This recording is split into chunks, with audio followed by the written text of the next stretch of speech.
And shalom to everyone. So glad to have you, be with you, and here in this space with you. This is another opportunity to bring glory and honor to the name of Yahweh, who is our Elohim, the God of our salvation. We know him also through the person of Jesus the Christ in the English, and we're glad and honored to know all that we know about him in his holy name. Today, we are here with you in the Bible Book Club. This is yours truly, Apostle V.W. Jones Sr., and we are ready to get started into the reading of his word.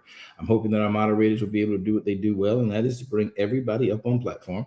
Those of you who are viewing into our YouTube and our Facebook pages, please make sure you go and hit the like sign, hit the heart sign, and subscribe, and hit the bell. That's right. Like the page, not just the content. And let's get ourselves in a position where we can share this gospel in a good way without intruding on people's space and rights to live. So glad that you all are here with us. Moderators, please extend invitations down to each and every one of our guests. We want everyone to have a microphone. Yep. I don't want your followers. I just want to make sure that when you are here, you have a voice. And that voice is that you're able to speak and to share in this platform as is necessary when the revelations hit you, and we can have the opportunity to go from there. All righty, we're ready to get going. Yahweh be praised. Prophet Mike, that's me making you a moderator, sir. And thank you for accepting that. All right. Y'all know who to do, who to tune in, who to chime in, who to bring in. Let's go. Let's get it. Let's do it. We're ready to go. We're in the book of Bereishit, chapter and number 21. Those of you who are following us on the video streams, and you can watch me as I read the Bible and the tools I use to help with the Bible, i.e. the Strong's Concordance and sometimes our lexicon, you can view us on VWJ Ministries on Facebook, or you can also go to VWJ Ministries on YouTube and get a visual for what we do this day. Someone do me a favor and just invite Pastor Spencer, Pastor Walker, Pastor Rogers into the room. For some reason, they don't seem to be getting their notifications. I'd be grateful if y'all did that. Also, someone find, I think it may be Lindo having difficulties, and also those who are necessary. Good to have you all here. Let's get started. The book of Bereishit, Hebrew for Genesis, chapter number 21. We want to get started, and we want to read as well and effectively as we can. Are y'all ready? Let's go. Well, in the book of Bereishit, chapter and number 21, we have the beginning of a real storyline that many of you have heard before in your times, but may not have paid as much attention to as one should. We're just going to take our time to walk through it and let Yahweh reveal to us all the truths that are there. All right, so look at verse number 1. And you know what? I'll be fair. Since we did not, in fact, come back. Were we here last week for chapter 20? No, we were not. So let's go back to chapter 20. We'll go down verse number. I'm going to go back to verse number 20. I'm going to go back to chapter 20, verse number 15. All right. So we get this clear. We're going to follow the story through in context. Abimelech, the king of Gerar, verse 15, said, "Behold, my land is before you, Abraham. Dwell where it pleases you." And unto Sariah, Abimelech said, "Behold, I have given your brother 1,000 pieces of silver. Behold, he is to you a covering of the eyes unto all that are with you and with all other." Thus she was reproved. Now, that word reproved is not the same word we use in the English, i.e., the New Testament. This word reproved is the word yachal. And the word yachal in the Hebrew, in the primitive right, she was made right. She was correctly appointed and given back to, she was the issue between her. This dispute was made right. And that's what it means by she was reproved. Okay. Now let's get going in verse number 17 of the book of Genesis, chapter number 20. Verse 17 says, "So Abraham prayed unto Elohim, and Elohim then healed Abimelech and Abimelech's wife and Abimelech's maidservants, and they all now bear children." All right. Let's keep that straight in our heads. Let's learn that story well so we don't have any conflict. "For Yahweh had fast closed up all the wombs in the house of Abimelech because Abimelech had taken Sariah." Now remember, y'all, he didn't touch Sariah. Sariah was Avram's wife. They told Abimelech that they were brother and sister. You know the story. We spent many weeks talking about it. I want to bring a conclusion to it so we can all walk in the right way with this and not forget what really took place. All right. You guys can chat in the chat box. I love to hear y'all over there. If you got questions or thoughts, feel free to express them. You are free here to do as you need to do here in the space of our king and our elder. All right. Hey, somebody bring Elder Spencer up, please. Pastor Spencer up. All right. So verse number 15 through 18 of the book of Genesis, Bereishit, indicates that Abimelech needed to be healed. Remember that Abimelech took Sariah because he could. As king in that land, right or wrong in our moral compass, he could, because his moral compass was different than yours and mine. And so because he took Sariah, Yahweh visited Abimelech, the king, in his dreams. This is the part. See, Yahweh is, y'all want to talk about gangster? Let me show y'all what gangster look at. Yahweh goes to Abimelech in a dream and says, Abimelech, is what he tells him. He said, Abimelech, he says, "Behold, that you're a dead man." Okay, how a dream starts off like that. I find that amazing. You a dead man, Abimelech. Because you have taken a man's wife. And Abimelech was like, whoa, wait a minute, Yahweh. Will you slay a righteous nation? Did not she and he tell me they were brother and sister? I did what I did on the integrity of my heart. In the innocency of my hands, I've done this. And Elohim says, yeah, in a dream. Yeah, you know what you did, and you did it in the integrity of your heart, your moral compass. And I helped you, and I kept you from sinning against me, and I did not let you go in unto her and touch her, right? So I'm telling you now, restore the man's wife. Now, here's the part that gets to me, and I got to admit this. I hope you all can find the humor and the gangster in this. You want to talk about something gangsta, Yahweh gangster. By the time he's talking to Abimelech in the dream, y'all. Now, let me come off screen so y'all can see this. For those of you viewing the Bible with me on our page, let me put your eyes on my eyes. By the time Yahweh appears to Abimelech in a dream, in his head, he has already smitten the womb of every concubine, every wife, every person in his harem. He's already stripped up and messed up their wombs before he even talks to Abimelech. And he's like holding, as it were, life over Abimelech's head. Like, bro, you a dead man. You have touched this woman, and not touched her, but you have taken this woman. You've taken a man of mine's wife. And Abimelech, like, oh, well, hold up, y'all. Wait a minute. Wait, whoa, hey, did dude told me that they was supposed to be. I don't know. Hey. So by the time Yahweh even talks to Abimelech, he'd already broke the wombs of the wives down. Now, the thing that I like about this is you guys got to be very careful whether your man of God is right or wrong or indifferent or whatever. And I'm not going to say this about all, but I'm going to say this in general about Elohim.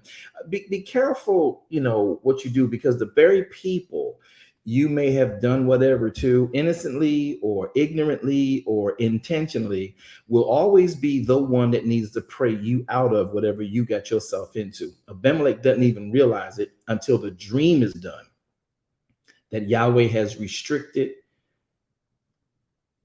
and made all their wombs infertile. They can't even be fertilized. They're dead. All their eggs is dead. Did anybody take the depth of that storyline to see that by the time Yahweh talks to Abimelech in a dream, all of their wombs are shut up. All of their eggs are dead.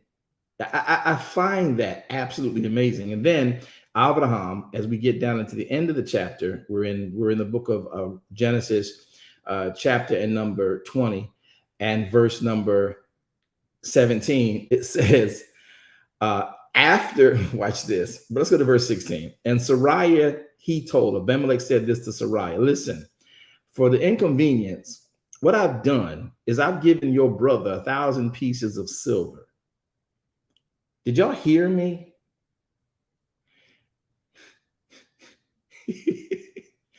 He gave the man 1,000 pieces of silver because he did what he can do as a king in his own country. He knew even then he needed to give some form of sacrifice for the efforts he had produced. Without ever touching her, he never touched her, so he never paid for getting down with her. But because he took her, he had to redeem her. He gave her 1,000 pieces of silver. He gave Abraham sheep and ox, gave Abraham men servant and women servants. And then he restored Sariah. So I want y'all to realize that all of this is sort of kind of very necessary. So Abraham prayed, right? Verse number 20, verse number 17 in chapter 20. So Abraham prayed unto Yahweh, our Elohim, and Elohim healed Abimelech. Now notice when the healing took place. When did he pray? He prayed after he got the oxen. Can I talk to y'all about this? See, when you just go in the direction of Yahweh, I've been telling y'all all week long, the race is not given to the swift nor to the strong, but to he who endures unto the end, right?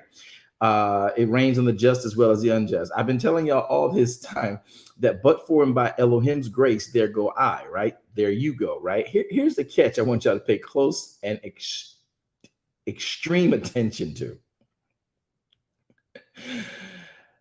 Abraham was doing what Yahweh said to do, and he was moving in the direction Yahweh sent him. He goes and runs into a situation that looks like it could be sort of kind of catastrophic, but yet Yahweh delivers him out of the hand of Abimelech. And then Abraham, he loses Sariah. Somebody say he lost Sariah. Come on, I ain't got all night. Talk to me. I got all these microphones. Somebody say he loses Sariah. Sariah is taken from him. I want you to understand Abraham and who he is and why he is so wealthy. I want you to listen to this. Abraham is already a wealthy man.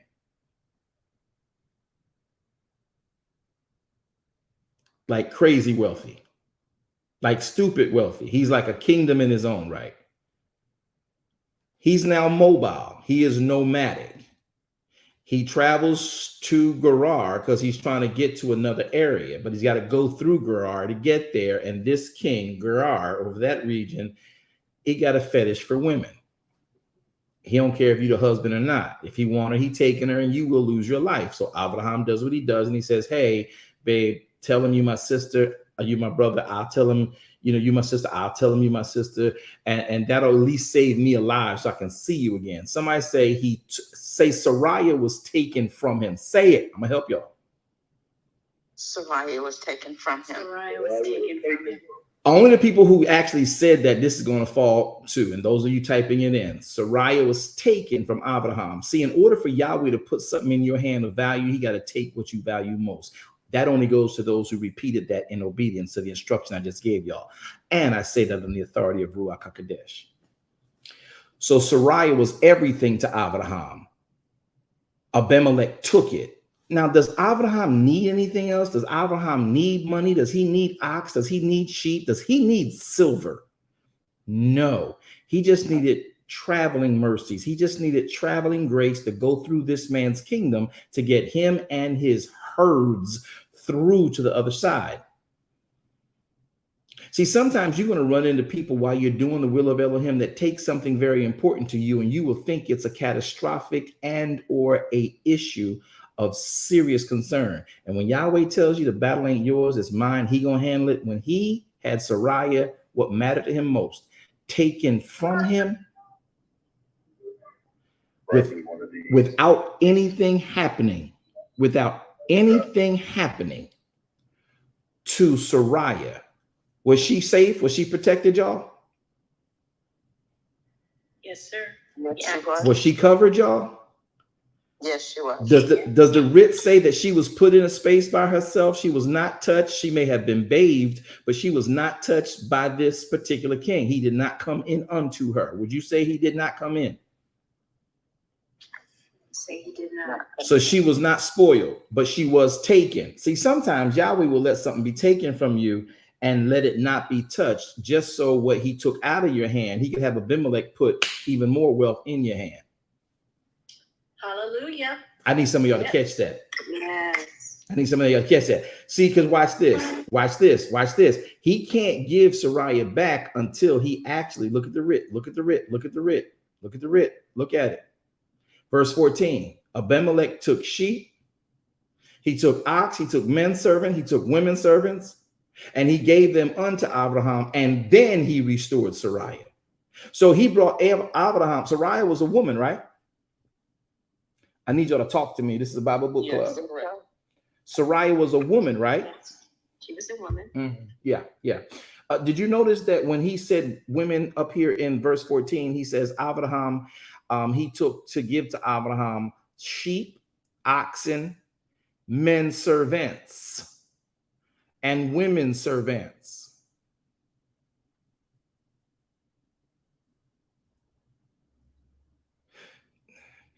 Do y'all think Sariah was valued? Absolutely. Man, I hope y'all got that. I hope y'all got, you know what? I'm going to leave off so we can get to chapter 21. I'm not sure we are all here on the same page. In order for you to get from Elohim, sometimes he's got to have something take what matters most to you, and you think that you've lost all, but Yahweh has a way to get something more into your hand and then seal it by giving you back what you thought you lost.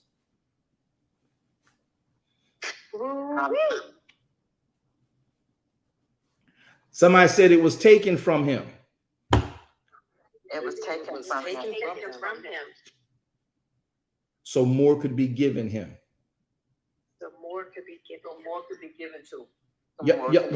Y'all don't believe me, do y'all? I don't think y'all believe me. I think y'all just think Apostle out here on Thursday night because he didn't catch Bible study last night. And we still don't know why Bible study wasn't last night. Well, we didn't have Bible study last night because our monitors broke and we couldn't get them fast enough to repair it. So here's the catch. Here's why I want y'all to catch this. Do y'all think Messiah just be talking at the top of his head when he be talking? Let me show y'all. Let me help y'all. Can I help y'all with truth? Can I give y'all a cross reference? Y'all okay with a cross reference? Yes, sir. Thank you. Talk to me. Y'all ready for a cross reference? Come on, Apostle. Y'all ready? Y'all ready for a cross reference? Y'all sure? Cross reference. We're ready. Okay. Y'all thought y'all knew this all your life, but look at it today. I'm going to show you where you didn't see it in the New Testament. John chapter 15. I put it up on the screen for those of you who are viewing on Facebook, Clubhouse, or Facebook and YouTube. I want y'all to see it for yourselves. I'm going to read it to you, but I want you to see it. Now you're going to see it actually manifested. See, usually the prophecy comes first and then you get the manifestation. Here you had the manifestation and then Messiah told you what happened and tells you to look for it because what he done for others, he will do. Somebody say this with me out loud. I feel a prophetic moment coming. I really feel a shift. Everybody come off and say, What he has done for other great men, he will do for me today as I am a great man. What he has done for other great men, he will do for me as I am a great man.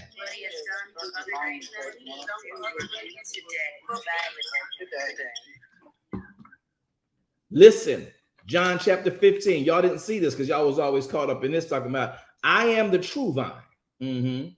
My Father Yahweh is the husbandman. Every branch in me that bears not fruit, he takes it away.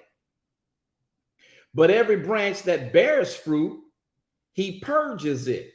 Now, you would think that that is something different, because if he took something away, purging also means cutting something away, pruning. Y'all gonna get this. Y'all gonna get this. I wish, Ruach, he that hath an ear, she that hath an ear, let them hear what your spirit is saying in this moment. You commandeer this vessel. Every branch in me, verse 2, that bears not fruit, he takes that branch away. And every branch that bears fruit, he purges it, that it may bring forth more fruit. My.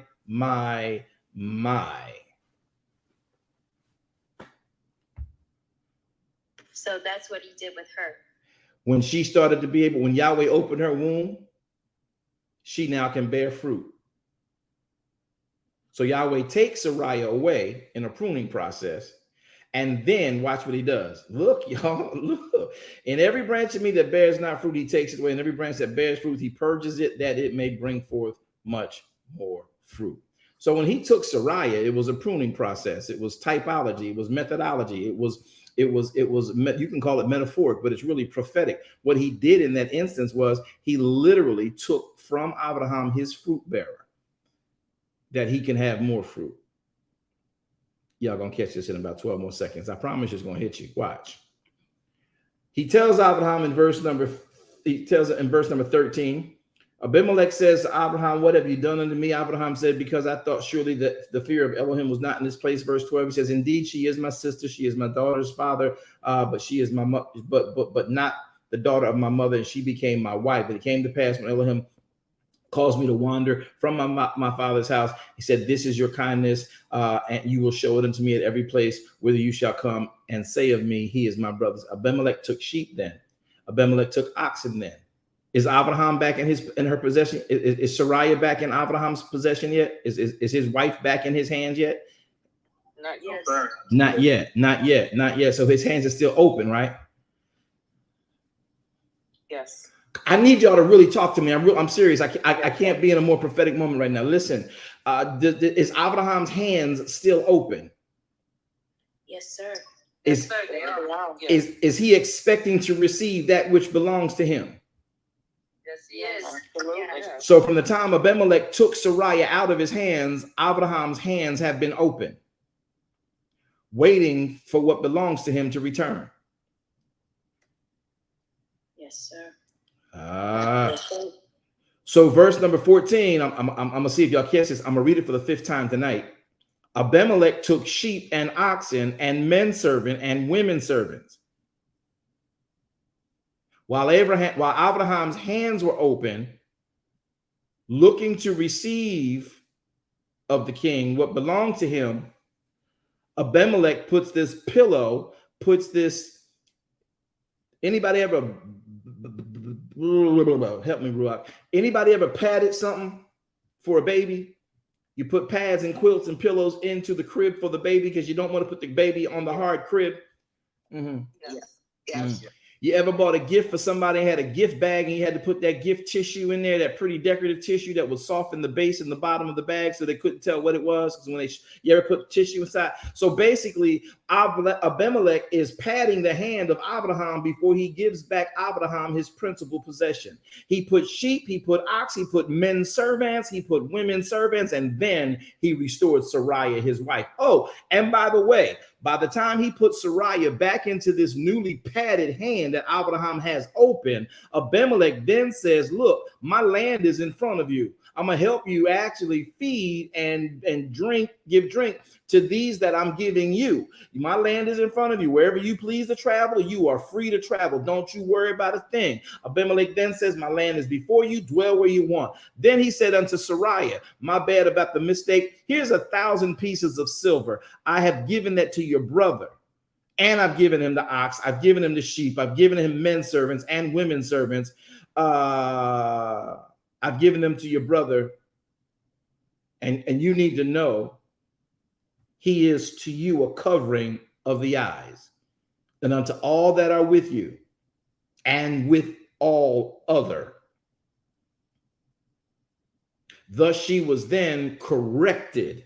She was given back to him correctly. Listen, some of y'all need to realize that even when Yahweh is pruning you, he's only pruning you to give you greater and better than what you have and more than what you had. Abraham now clearly has more women servants than he had before he had Sarai taken from him. Y'all don't hear me yet. Y'all don't hear me yet, because what y'all forgot that was Hagar was a woman servant and she was gone. So when Yahweh took Hagar and had Abraham send Hagar away, a woman servant, that's fruit that bore, that came forward, and then it was pruned and Yahweh brought back more women servants. I can't really get y'all to follow me right now because I'm trying to walk this out as slow as I can, but I got to run a little bit. We got to skip to Malou here. So do y'all understand that Yahweh's still doing the process of pruning? He can't prune. He can't give you anything until you let him have that fruit. Now, did Abraham give that fruit up? No, he did not. He surely did fight to keep it. He did his very best. But sometimes Yahweh can't get you greater and more than until you let him have what you did produce. And now Sarai having her womb open and she's now ready to be able to give seed, Yahweh has pruned it.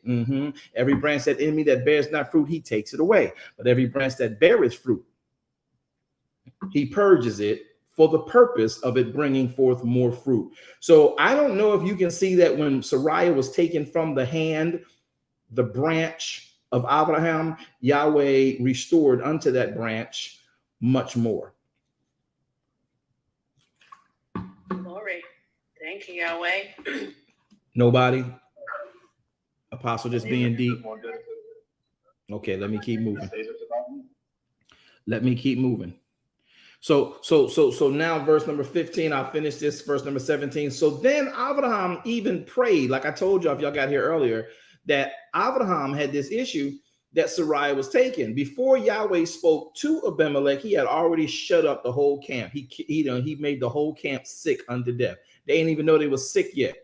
Before the disease could actually affect their bodies, though it was in their bodies, Yahweh told them, you a dead man, and everybody who's in you and with you and about you gonna die too. Huh? I'm sick? I'm not coughing. I'm not sneezing. What you mean I'm sick? I'm a dead. That's gangster. Yes, it is. All right, I got to move on because y'all not y'all not, but anyway. So Abimelech. So verse 17. Once Abimelech has gone to correct and redeem this issue, he gives back to Abraham Sarai. After, y'all think y'all be well off if the king gave you sheep and oxen and then gave you men servants and women servants? Very well. I'm really curious. I don't think y'all understand. I can't tell you exactly how many sheep and I can't tell you how many oxen, but if he got to give you men servants to handle them, I think it's quite a few. Right, I agree. Anybody else with a microphone understand or believe that? Want to talk about that? That's quite a bit. And then he gave them 1,000 pieces of silver.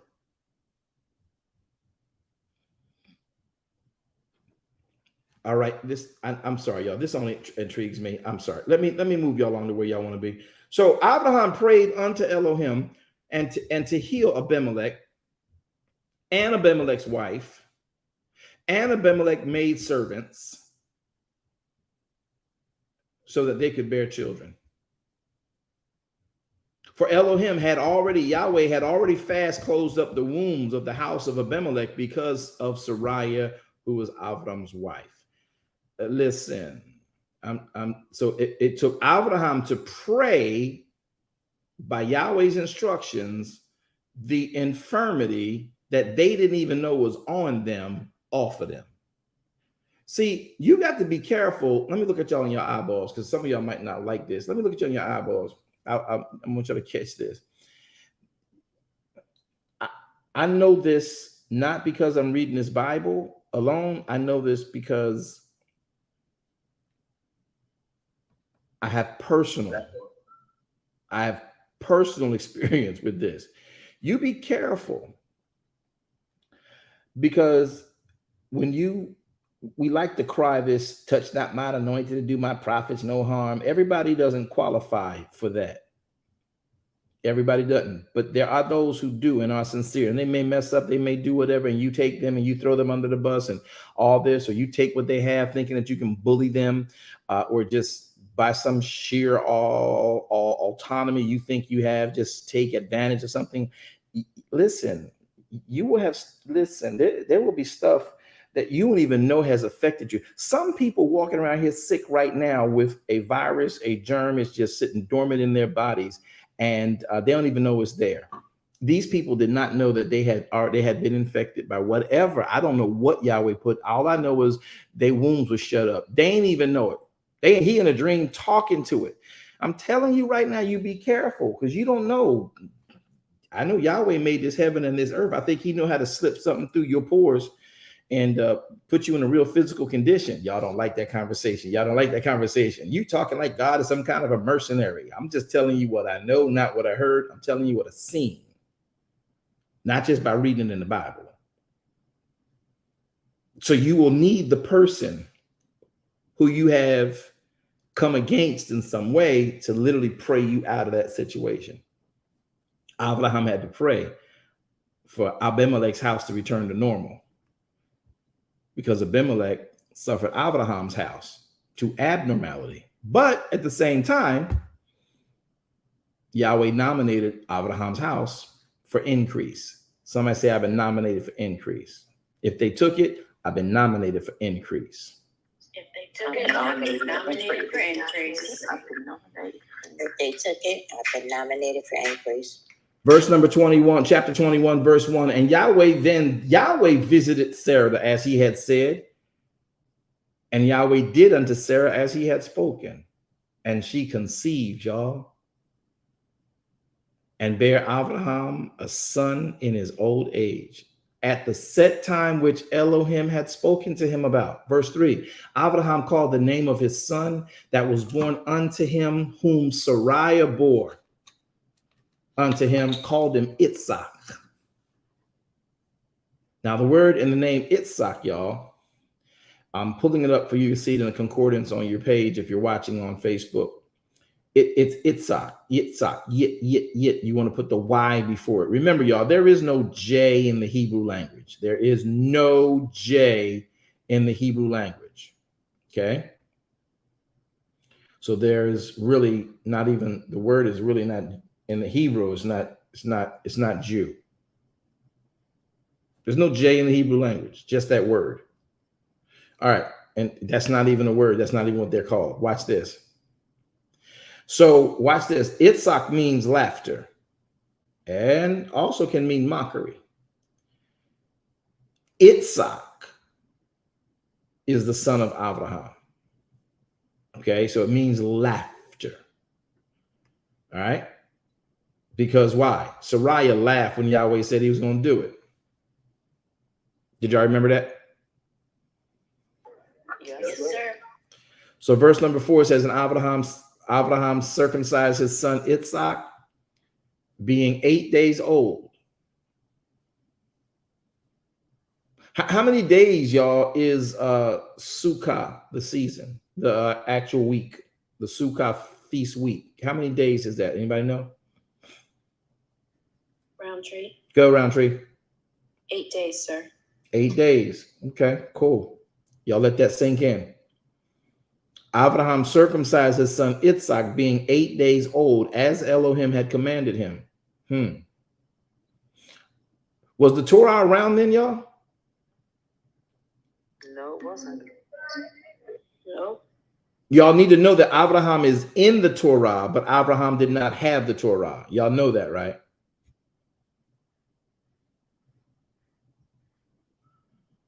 Okay, I'm gonna keep moving. And Abraham was 100 years old when his son Itzhak was born unto him. And Sarai said, Elohim had made me to laugh, so that all that will hear will laugh with me. And she said, who would have said unto Abraham that Sarai should be given child and children suck? For I have borne him a son in his old age. I'm sorry, I didn't show y'all Itzhak, did I?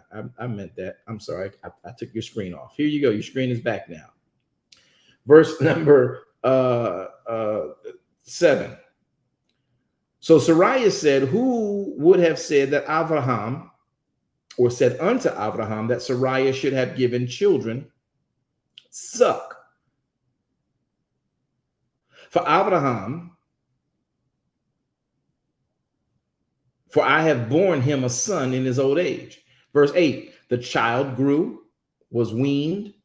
Abraham made a great feast the same day that Itzhak was weaned.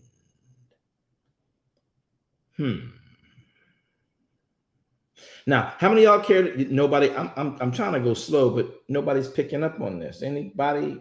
Does anybody find anything curious in the passage? The feast, the 8 days. Okay, the 8 days, we talked a little bit about that because that's the Feast of Sukkot. That's when you get circumcised, but circumcision was in the Torah, but Moshe was after Abraham. So the Torah comes later. How did Abraham know to do circumcision? On day 8. Oh, and then we're weaning him. What does anybody, the feast? Nobody else? Anybody else with anything that's curious for you in this passage? Roundtree. Apostle, didn't earlier when Yahweh made the covenant with Abraham that they had to be circumcised? So even him and Ishmael and all of his male servants, they were circumcised. So that's how he knew. He was given a commandment to circumcise, but who told him on the 8th day?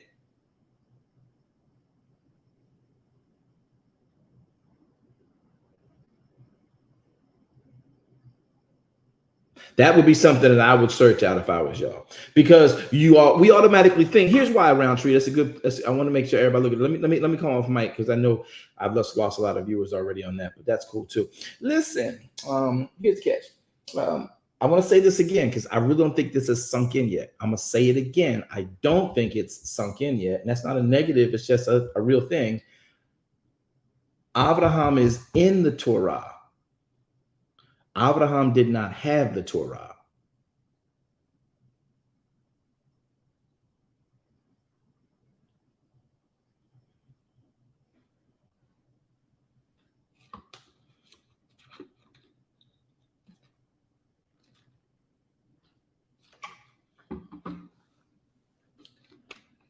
Yahweh, let that sink into your people's mind, and we'll come back to it later on. He that hath an ear to hear, Ruach HaKodesh, let he and or her hear. All right, so the word here that Abraham uses is that he, in fact, weaned Abraham. He weaned Itzhak. That's what y'all should find interesting. And the child grew, and he was weaned. And Abraham made a great feast the same day that Itzhak was weaned.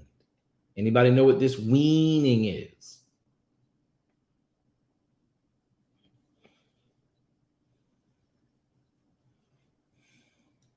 Oh, this is Yolanda, Apostle. Go ahead, Pastor. Yeah, Good. How you doing today? Fine, how are you? Good. What you got? Shalom, everyone. Okay, I always assumed that weaned meant that he was no longer nursing. Yeah.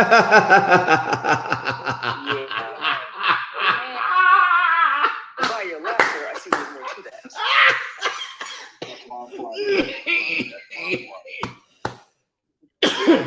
Okay.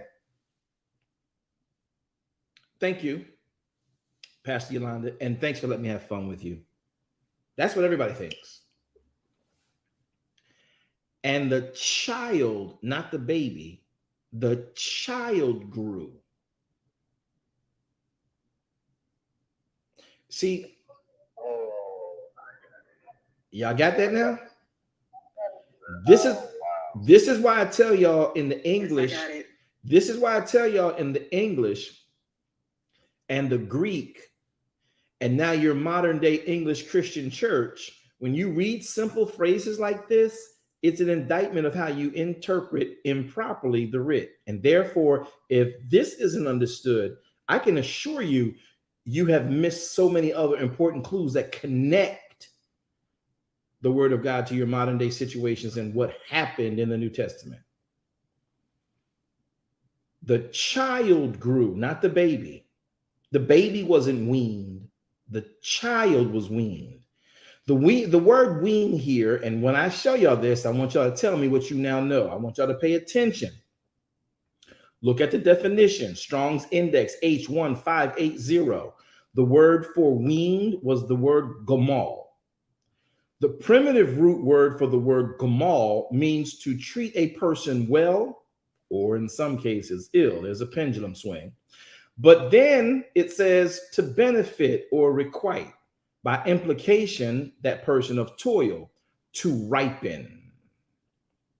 Specifically, to wean means to bestow on, to deal bountifully, to do good, to recompense, to requite, to reward, to ripen, to serve, meaning to yield to them. See, your perspective by Greek and English is that they were weaned, they were taken away from a breast. See, the word gamal for weaned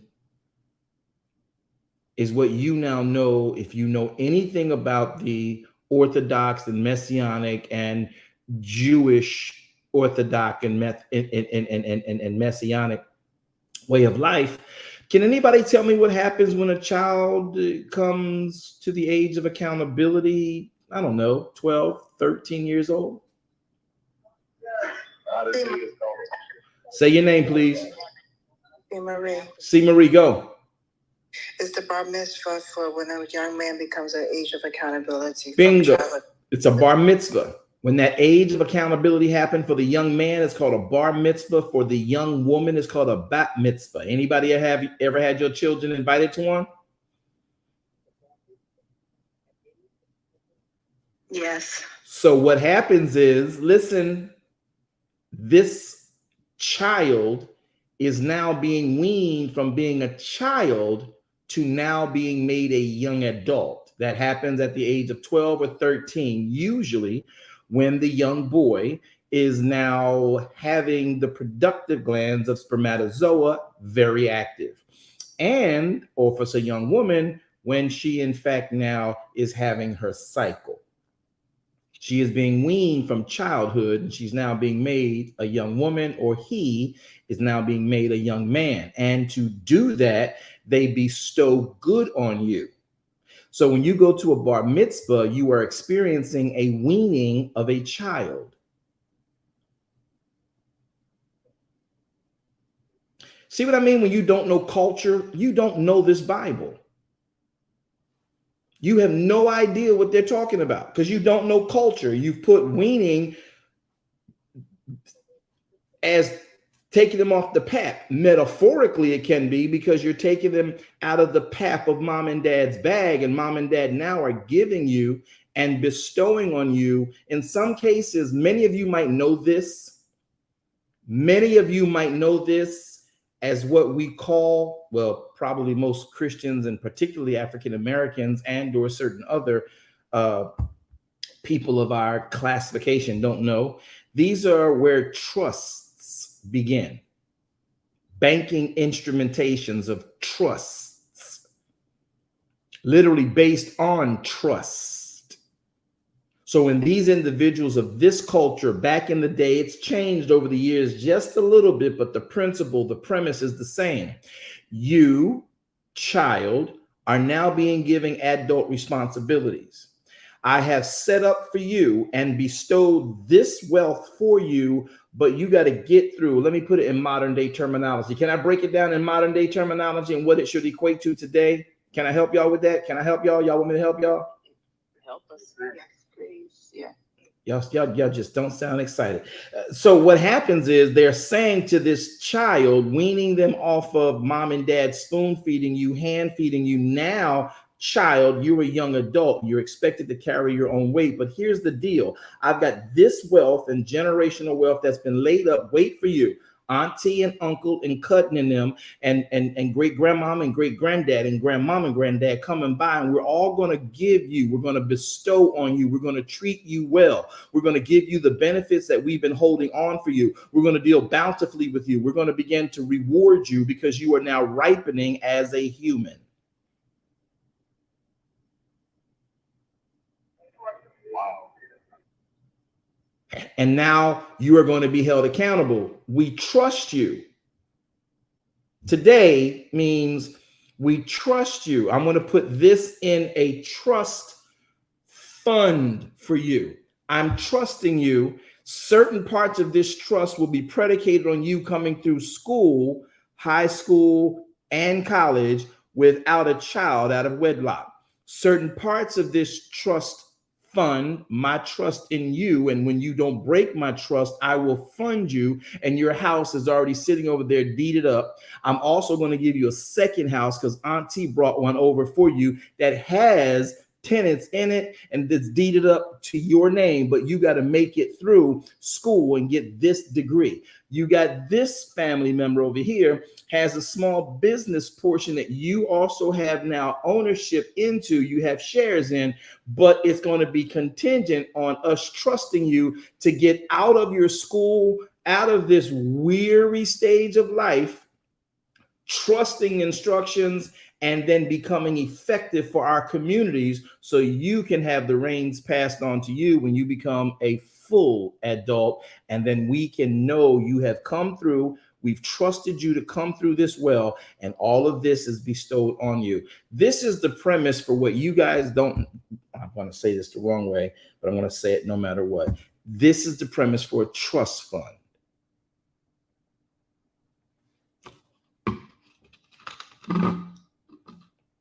Amen. Just one amen? All right, Daphne, what you got?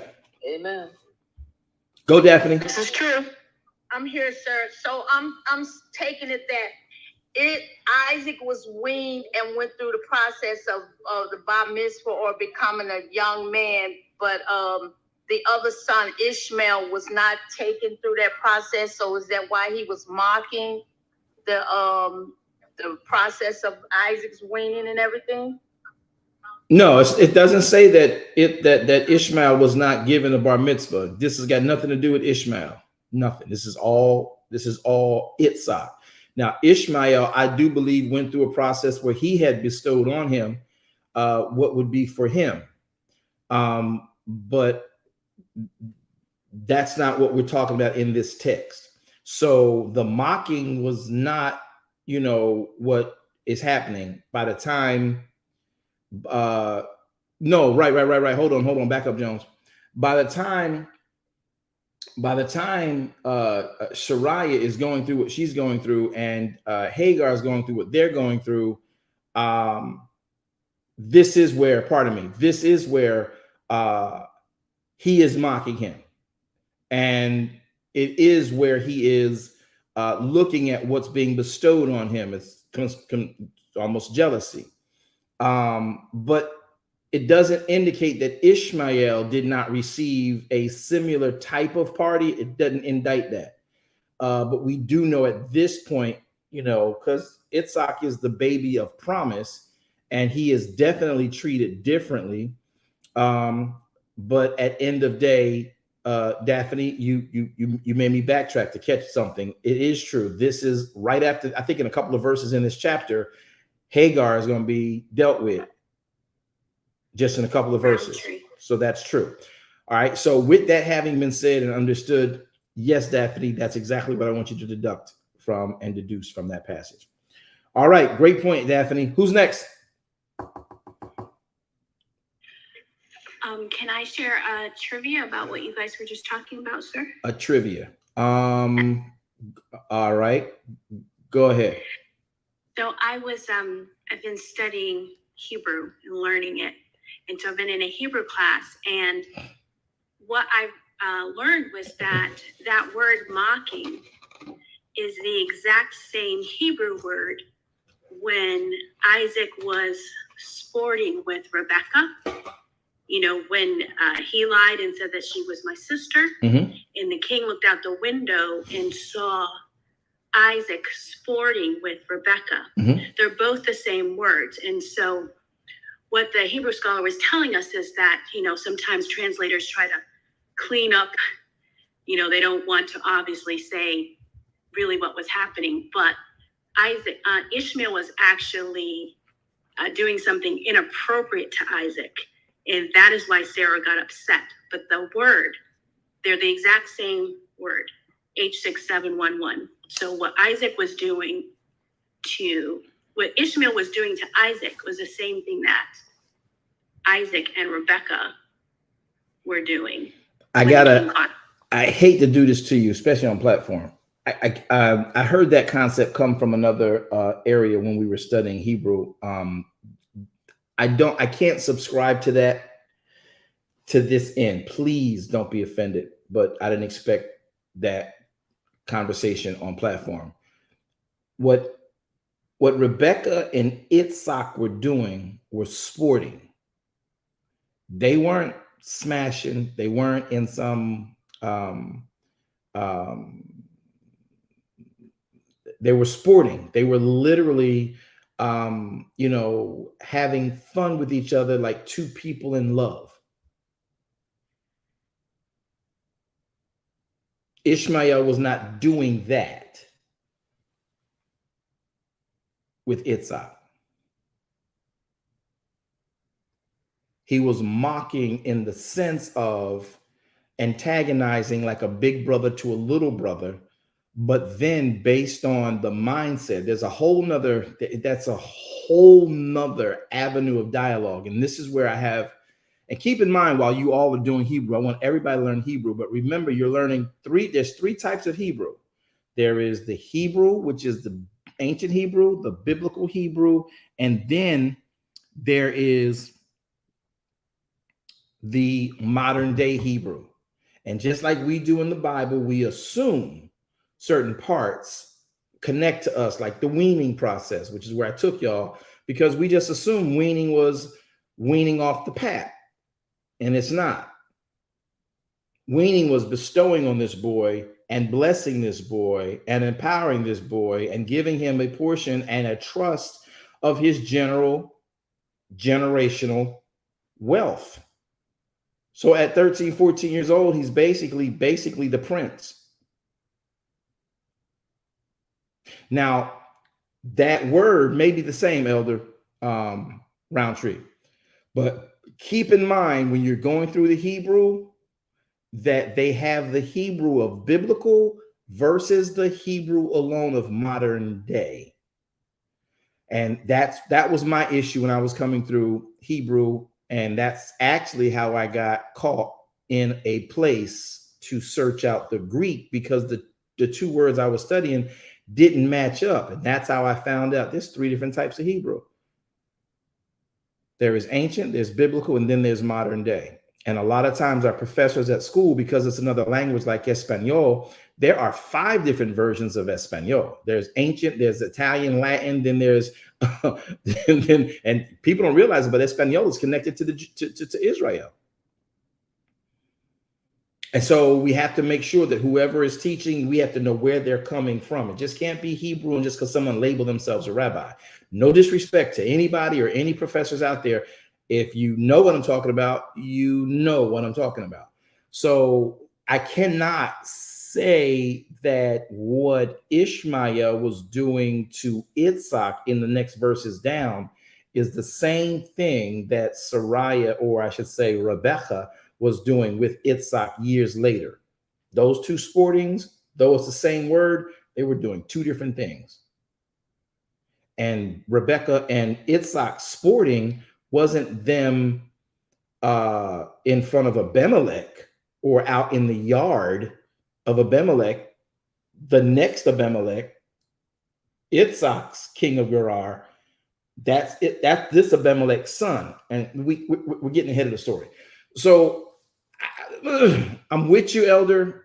I let your professor know I can't subscribe to that, because the tenor and the tone of sporting to Itzhak and Jacob is completely different than what Itzhak and Rebecca were doing.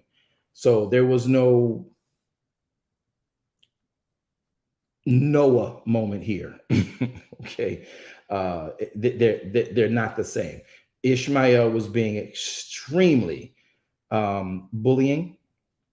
Ishmael was being extremely bullying, and just, you can tell it's been a confrontation. It's been an issue over the years, and Hagar's disdain for Sarai, and then she got put out, and then she was told to go back, and we won't even get time now to get back into this. I think there it is. We're in verse 9. When you get down to verse number 9, it'll get interesting, and we'll talk about it then. But I'm glad you're in Hebrew. Good. Keep going, keep learning, keep growing. Just make sure you chew meat, throw bone away. And I truly wasn't coming for you with that, but I cannot subscribe to that define. And though through certain eras one can use that, it's not the same in this instance. This is that biblical Hebrew, not the modern day Hebrew. What Itzhak and Ishmael were dealing with wasn't nothing freaky, nothing funny, nothing, no molestation and all that stuff. That's not why Sarai was hot with him. Sarai was hot with him because he was mocking him and felt entitled, as if he should be king or whatever, though he was the servant's son.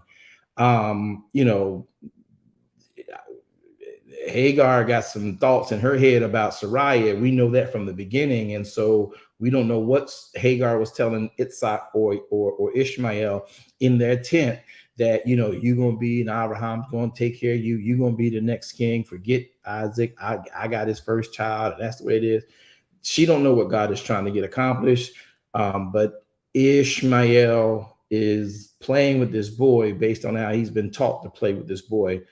There's nothing that indicates he was any kind of inappropriate, subtle sexual way or anything of that nature.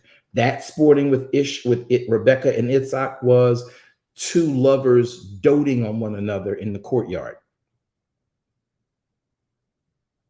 That sporting is different than Ishmael and Itzhak. Rebecca and Itzhak is doting as lovers, i.e. wives. So they're not out there French kissing in Abimelech's, garden, where in fact Rebecca has been taken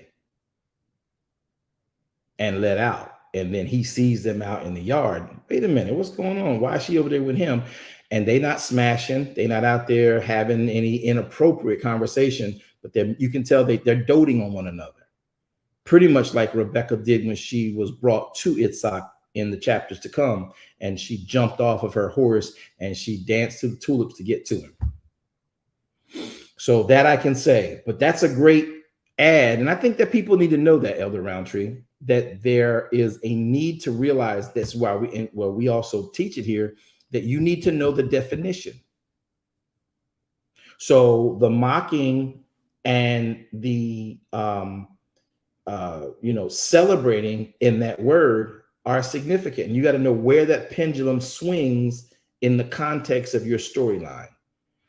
I just can't subscribe to the idea that Itzhak and Ishmael's doting or